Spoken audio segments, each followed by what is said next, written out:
انجیل 22 باب اور اس کی 14 وہ تمہیں ایک بڑی بارخانہ میں کا راستہ موڑ دکھائے گا، وہی تیاری کرنا۔ انہوں نے جا کر جیسا اس نے ان سے کہا تھا ویسا ہی پایا اور فضا تیار کی۔ جب وقت ہو گیا تو وہ کھانا کھانے بیٹھے اور رسول اس کے ساتھ بیٹھے۔ اس نے ان سے کہا، مجھے بڑی آرزو تھی کہ دکھ سہنے سے پہلے یہ فضا تمہارے ساتھ کھاؤں، کیونکہ میں تم سے سچ کہتا ہوں کہ اسے کبھی نہ کھاؤں گا جب تک وہ خدا کی بادشاہی میں پورا نہ ہوگا۔ پھر اس نے پیالہ لے کر شکر کیا اور کہا، اس کو لو، لے کر آپس میں بانٹ لو، کیونکہ میں تم سے سچ کہتا ہوں کہ انگور کا یہ شیرہ اب کبھی نہ پیوں گا جب تک کہ خدا کی بادشاہی نہ آئے گی۔ پھر اس نے روٹی لے کر شکر کر کے توڑی اور یہ کہہ کر ان کو دی کہ یہ میرا بدن ہے جو تمہارے واسطے دیا جائے گا، میری یادگاری کے لیے یہی کیا کرو۔ جو آپ کے پاک کلام کے پڑھے اور سنے جان کے خدا کے حال پر کرو۔ آمین۔ ایک تلاوت ہم مل کر کریں گے، سب کھڑے ہو کر مقدس یوحنا رسول کی موت پر لکھی گئی انجیل مقدس اس کا 13واں باب ہے اور اس کی 30ویں آیت سے قرآن کے کلام مقدس میں سے تلاوت کریں گے۔ سنت مل کر پڑھیں گے۔ یسوع نے یہ جان کر کہ باپ نے سب چیزیں میرے ہاتھ میں کر دی، خدا کے پاس آیا اور خدا ہی کے پاس جاتا ہوں، اور دسترخوان سے اٹھ کر کپڑے اتارے اور رومال لے کر اپنی کمر میں باندھا، اور اس کے بعد برتن میں پانی ڈال کر شاگردوں کے پاؤں دھوئے اور رومال کمر میں بندھا تھا اس سے پہنچنا شروع کیے۔ خدا کی کلام مقدس پر خدا کی بات تشریف رکھیں اور دعا کریں۔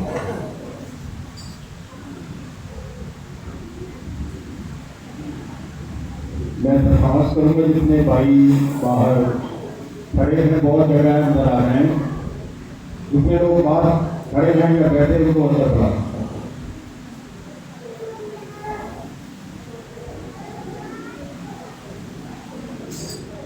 آئے اپنے سروں کو جھکائیں اور دعا کریں۔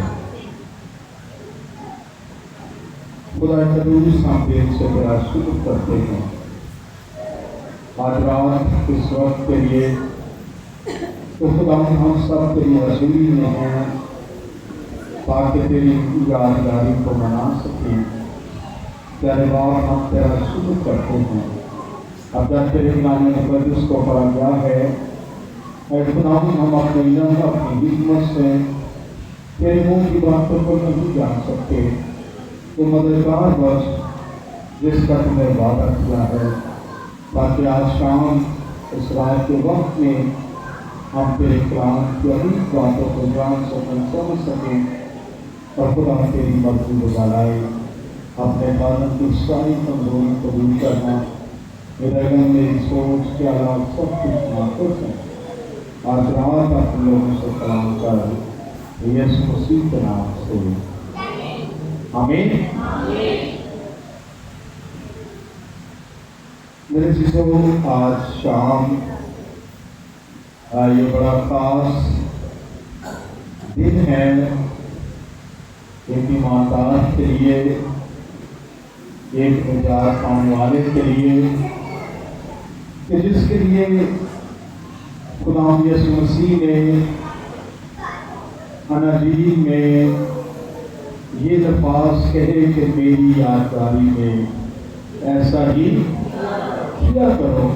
اور آج شام ہم خداوند کی اس فصح کو منانے کو ہیں جس کے لیے اس نے، اگر متی کی معرفت انجیل مقدس کو پڑھیں تو وہاں پر خداوند یسوع مسیح نے اس خواہش کا اظہار کیا۔ خداوند کہتا ہے کہ میری بڑی آرزو تھی، کیا تھی؟ میری بڑی آرزو تھی کہ یہ فصح تمہارے ساتھ مناؤں۔ خداوند کی یہ آرزو ہے، خداوند کی یہ خواہش ہے کہ وہ آپ سب کے ساتھ یہ فصح منائیں۔ اور آج خداوند کے کلام مقدس میں سے اس فصح کے بارے میں جانیں گے کہ یہ فصح کیوں منائی جاتی، جسے یہودی بڑی اہمیت دیتے۔ اسی لیے فصح کو، اور اس میں بڑا خاص کام بنی اسرائیل کی زندگی میں ہوا، اور خداوند نے اس عید فصح کو نسل در نسل انہیں منانے کا حکم دیا، اور یہودیوں کے سامنے یہ عید فصح جو ہے اس طرح بڑی اہمیت کی حامل ہے کہ خداوند نے انہیں مصر کی غلامی سے رہائی بخشی۔ اور یہ اس یاد میں بھی ہے کہ جب مصر کے پہلوٹوں کو ہلاک کیا گیا اور خداوند نے اس فصح کے برا کے بارے میں بنی اسرائیل کو حکم دیا کہ تم اس کا خون اپنے دروازوں کی چوکھٹوں پر لگا دینا، اور جب خداوند کا فرشتہ وہاں سے گزرے گا اس خون کو دیکھ کر اس گھر کو چھوڑ دے گا۔ اور یہ ان کی رہائی کی یاد تھی تو خداوند نے بنی اسرائیل کو نسل در نسل منانے کا حکم دیا۔ اور اس کی اہمیت ان کے سامنے کیا تھی؟ اگر خروج کی کتاب میرے ساتھ نکالیں، اس کا 12واں باب، ٹائم کافی ہو گیا نا، سرسری طور پر ہم اس پر بات کریں گے، زیادہ دیکھتے جائیں گے کہ یہودیوں کے سامنے اس عید فصح کی اہمیت کیا تھی یا اس کا مفہوم کیا تھا۔ تو آج ایک مسیحی گھرانے کے لیے اس کی اہمیت اور اس کا مفہوم، اس کا مقصد کیا ہے، اور کس طریقے سے وہ خداوند کی اس عید فصح میں شامل ہو سکتے ہیں۔ اگر میرے ساتھ نکالیں خروج کی کتاب، اس کا 12واں باب اور اس کی 43ویں آیت سے میں آپ کے سامنے پڑھتا ہوں۔ اگر کسی نے نکالا تو ضرور اس حوالے کی تلاوت کریں۔ خروج کی کتاب، اس کا 12واں باب اور اس کی 43ویں آیت سے اس فصح کے بارے میں لکھا ہے۔ 43ویں آیت 43۔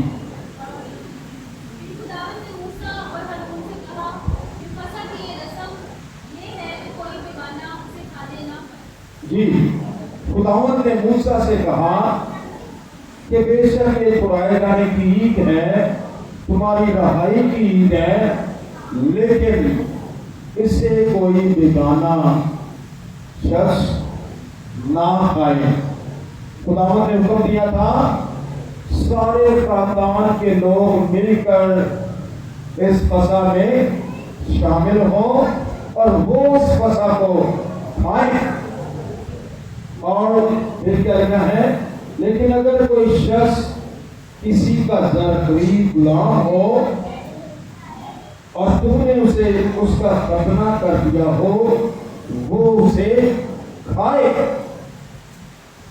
اگر کوئی غلام ہے بنی اسرائیل کے پاس تو وہ اس صورت میں کھا سکتا ہے اگر اس کا ختنہ ہوا ہے، اگر اس نے خداوند کی شریعت کو جو موسیٰ کی معرفت ملی تھی اسے پورا کیا ہے، تو وہ اس فسح میں شریک ہو سکتا ہے۔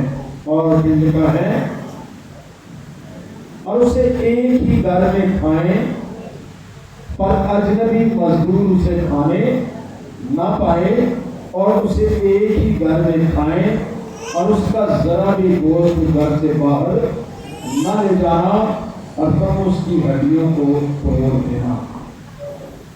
یعنی خداوند نے اس وقت بنی اسرائیل کو یہ حکم دیا کہ اس فسح کو کھاتے وقت اس بات کا خیال رکھنا ہے کوئی دوسرا شخص جس کا ختنہ نہیں ہوا، جو خدا کی شریعت کو جس نے پورا نہیں کیا، وہ اس فسح میں سے کھانے نہ پائے، وہ اس میں شریک نہیں ہو سکتا۔ اور یہی بات خداوند کے کلام مقدس میں ہمیں اس عید فسح کے بارے میں ملتی ہے جو خداوند یسوع مسیح نے رائج کی، جس نے شاگردوں کو یہ حکم دیا جب اس نے کہا کہ میری بڑی آرزو تھی کہ یہ فسح کیا کروں، تمہارے ساتھ کھاؤں، اور ساتھ ہی ساتھ انہیں یہ حکم دیا۔ پالوس کہتا ہے کہ یہ جس طرح یہ خاندان کی عید ہے، جیسے میں نے پہلے بتایا کہ فسح جو ہے یہ خاندان کے ساتھ منائی جاتی، اور بنی اسرائیل آج بھی کسی بھی ملک میں ہو وہ اپنے خاندان میں آ کر یہ عید فسح مناتے ہیں۔ اور اسی طرح ہر مسیحی کے لیے جتنوں نے خداوند یسوع مسیح کو قبول کیا ہے، جتنوں نے اسے اپنا نجات دہندہ مانا ہے، جتنوں نے اپنے گناہوں سے رہائی پائی ہے، ان کے لیے بھی یہ حکم ہے کہ وہ بھی کسی جگہ بھی ہیں جب عید فسح منائی جاتی ہے، پاک عشاء منایا جاتا ہے، خداوند کی میز کا انتظام کیا جاتا ہے، تو وہ ضرور اپنے خاندان کے ساتھ اس فسح میں شریک ہو۔ اور اس میں بھی یہی حکم ہے کہ کوئی نامختوم جس نے خداوند کی راست بازی کو پورا نہیں کیا وہ اس فسح میں شریک نہ ہو۔ لیکن جو کوئی نامناسب طور پر خداوند کی میز میں شریک ہوگا، جس نے خداوند کی راست بازی کو پورا نہیں کیا، وہ اس میں ہاتھ نہ بڑھائے، کیونکہ لکھا ہے کہ یہ خاندان کی عید ہے۔ کس کی ہے؟ عید فسح کے لیے خداوند نے کیا حکم دیا تھا؟ خدا نے کہ تم خاندان کے ساتھ منانا، اس میں کوئی کیا نہ ہو، غلام نہ ہو، کوئی غیر شخص اس عید فسح میں شریک نہ ہو۔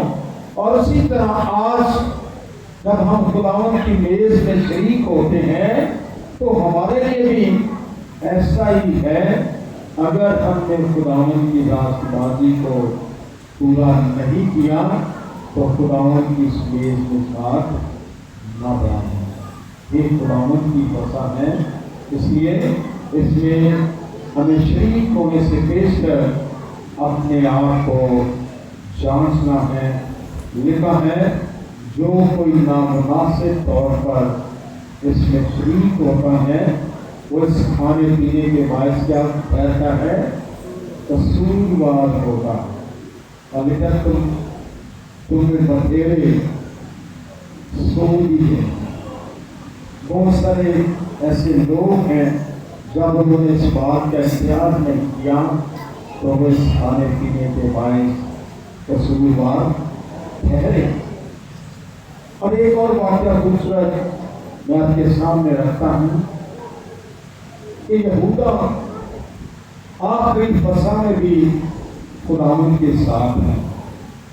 ایک نے خداوند کے ساتھ ہاتھ بڑھایا، لیکن اس کی موت کیسی ہوئی؟ ایسی ناگہان موت، عبرتناک موت۔ کیا سبب تھا اس کی ایسی موت؟ یسوع کے ساتھ 24 گھنٹے رہنے والا شخص، ہر وقت اس کے ساتھ ساتھ چلنے والا شخص، لیکن اس کی موت ایسی ہے کہ عبرتناک۔ ویسے گرا، درخت میں سے گرا اور اس کی آنکھیں پھٹ گئی، پیٹ پھٹ گیا۔ کیا اتنی عبرتناک موت اسے ملتی ہے؟ کیوں؟ کیونکہ وہ خداوند کے ساتھ ساتھ رہتے ہوئے بھی اس کی زندگی میں گناہ ساتھ ساتھ کرتا رہا۔ جب زندگی میں گناہ رہتا ہے تو خدا ضرور کی کتاب میں کیا لکھا ہے؟ بار بار گناہ کرنے والے کی پالدار کھوپڑی کو چیرتا ہوگا خدا۔ تو خداوند کے ساتھ ساتھ چلتے ہوئے بھی اپنی زندگی کو نہیں بدلتا، فصح میں بھی شریک ہوتا رہتا ہے، تو وہ اس کھانے پینے کے باعث کیا ہے؟ قصوروار ہے۔ تو اس لیے خدا یسوع مسیح کے جیسا ہم نے حوالے کی تلاوت کی کہ یسوع نے کہا یہ میرا وہ خون ہے جو نیا عہد۔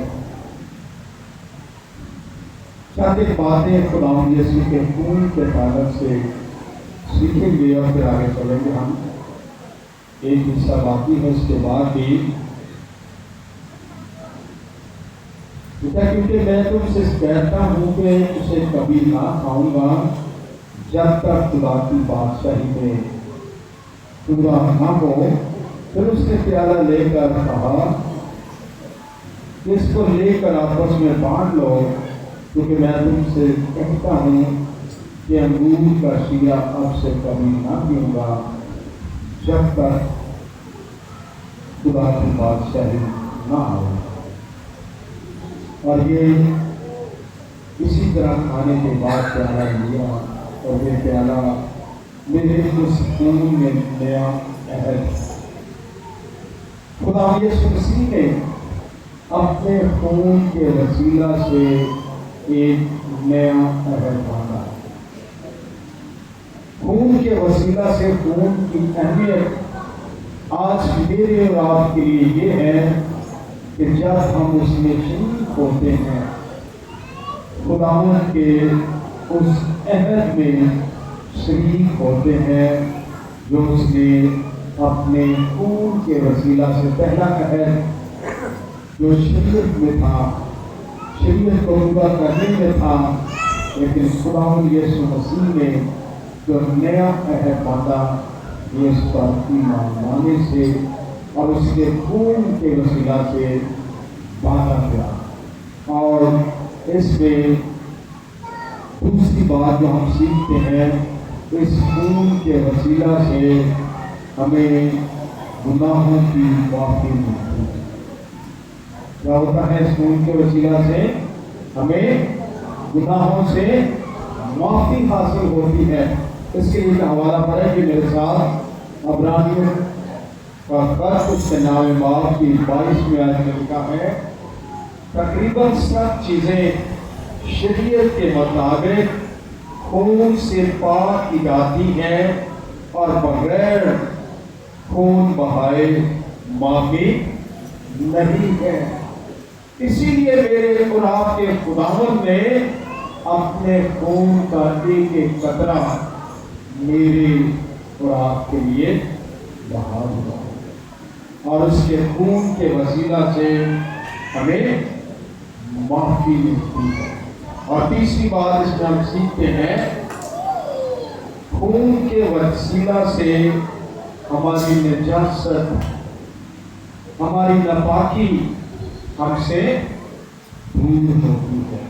ایمان کی کتاب اگر آپ پڑھیں 16 باب کی 15 آیت سے اس بات کو آپ پڑھ سکتے ہیں کہ اس کے خون کے وسیلہ سے ہر طرح کی نجاست سے ہم پاک ہو جاتے ہیں۔ آمین۔ اور اس کے خون میں یہ قدرت ہے کہ وہ ہمیں ہمیشہ کی زندگی کے عہد میں قائم کرتا ہے۔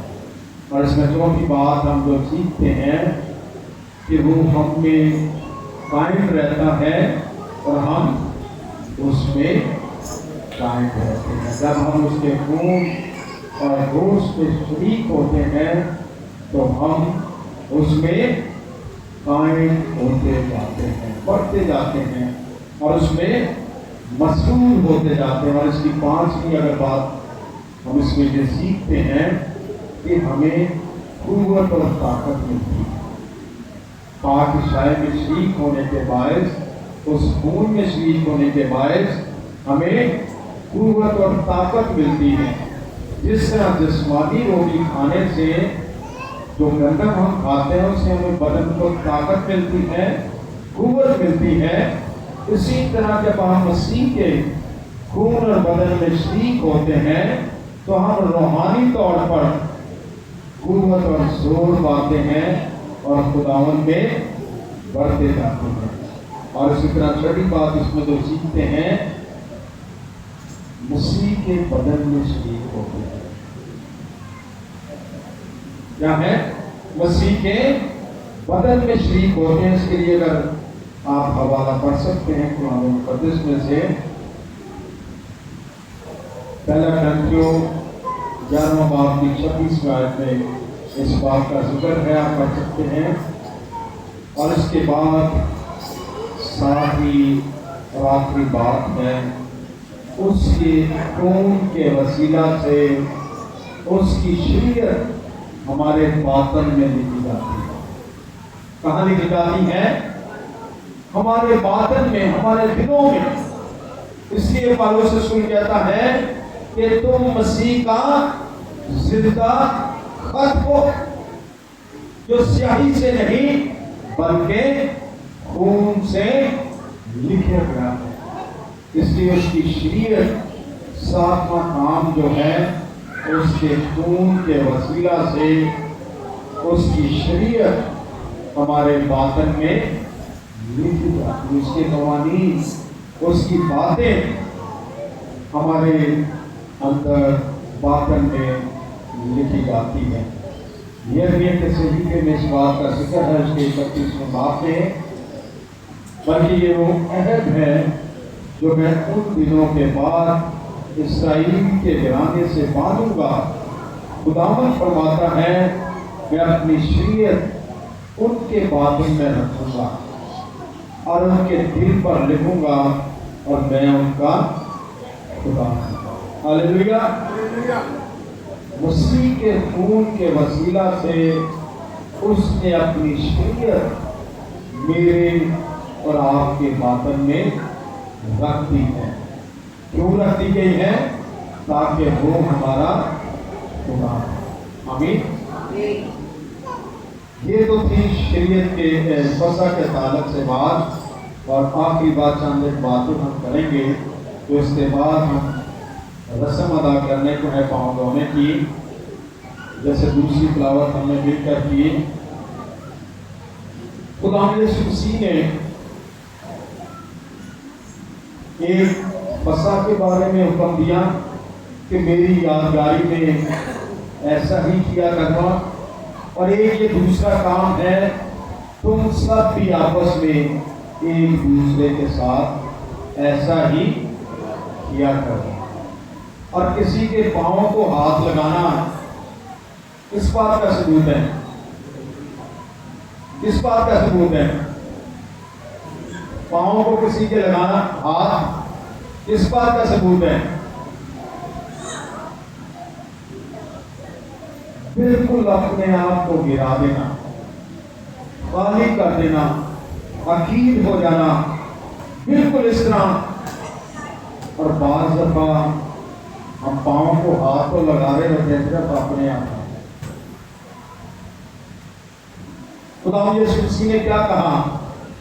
دیکھا اس نے اٹھ کر کپڑے اتارے اور رومال لے کر اپنی کمر پر باندھا اور اس کے بعد برتن میں پانی ڈال کر شاگردوں کے پاؤں دھوئے اور جو رومال کمر پر تھا اس سے پوچھنے شروع کیا۔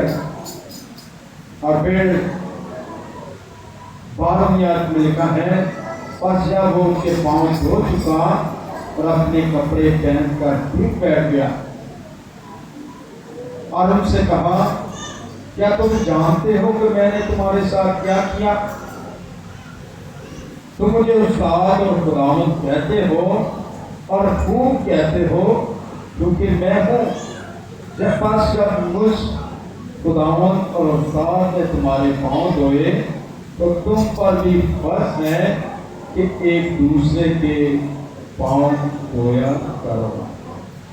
یہ حکم کیا کر دیا؟ خداوند نے فرض کر دیا کہ یہ لازم ہے کہ تم بھی ایک دوسرے کے ساتھ ایسا ہی کرو کہ جیسے میں استاد ہوں، خداوند نے تمہارے ساتھ کیا ہے، تم بھی ایک دوسرے کے ساتھ پاؤں دھویا کرو، کیونکہ میں تم کو ایک نیا نمونہ دکھایا ہے، جیسا میں نے تمہارے ساتھ کیا تم بھی کیا کرو۔ خداوند نے مجھے اور آپ کو نمونہ دیا ہے کہ ہم بھی ایک دوسرے کے ساتھ اس طرح کی محبت دکھائیں کہ اپنے آپ کو خالی کر دیں۔ خدا یسوع مسیح کے بارے میں فلپیوں کے پاس لکھا ہے، ازل سے وہ خدا تھا، خدا کی صورت پر تھا، تو اس نے اپنے آپ کو کیا کر دیا؟ خالی کر دیا اور آدم کی صورت اختیار کی اور اپنے آپ کو یہاں تک پست کر دیا کہ میری خراب کی خاطر اپنی جان کا نذرانہ بھی پیش کر دیا۔ آئیں اپنے سروں کو جھکائیں اور اس بات کو یاد رکھیں کہ آج جب ہم خداوند کی فسح کو منانے کو ہیں، جب ہم اس خداوند کی یادگاری کو منانے کو ہیں، خداوند نے یہ فرض کیا ہے، حکم دیا ہے کہ ہم بھی ایک دوسرے کے ساتھ ایسا ہی کریں۔ آئے چند لمحے خداوند سے حضور میں اپنے لبوں کو کھولیں، سب اپنے سر کو جھکائیں اور دعا کریں۔